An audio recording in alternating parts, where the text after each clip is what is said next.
distracted or they die, and nobody moves the ball further down the field.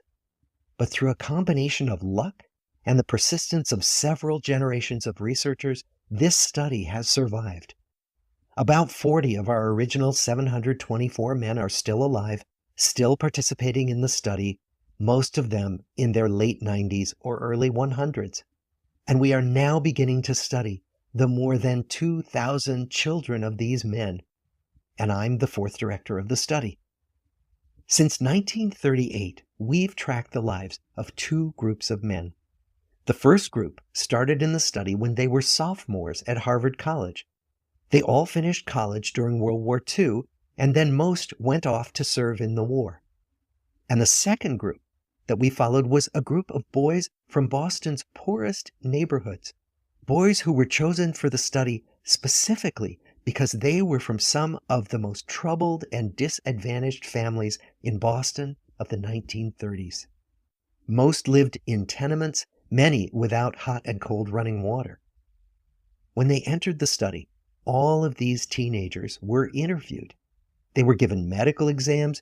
We went to their homes and we interviewed their parents. And then these teenagers grew up into adults who entered all walks of life. They became factory workers and lawyers and bricklayers and doctors, one president of the United States. Some developed alcoholism. A few developed schizophrenia. Some climbed the social ladder from the bottom all the way to the very top, and some made that journey in the opposite direction.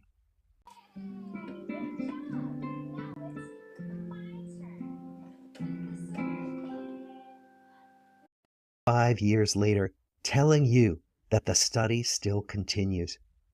Every 2 years, our patient and dedicated research staff calls up our men and asks them if we can send them yet one more set of questions about their lives.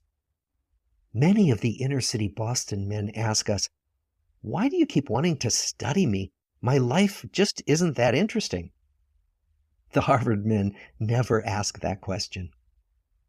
To get the clearest picture of these lives, we don't just send them questionnaires. We interview them in their living rooms. We get their medical records from their doctors. We draw their blood, scan their brains. We talk to their children. We videotape them talking with their wives about their deepest concerns. And when about 20 years ago, we finally asked the wives if they would join us as members of the study, many of the women said, "It's about time." So, what have we learned? What are the lessons that come from the tens of thousands of pages of information that we've generated on these lives?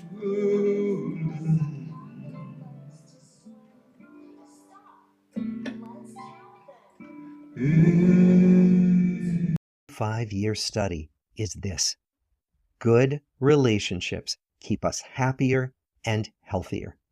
Period. We've learned 3 big lessons about relationships. The first is that social connections are really good for us and that loneliness kills. It turns out that people who are more socially connected to family, to friends, to community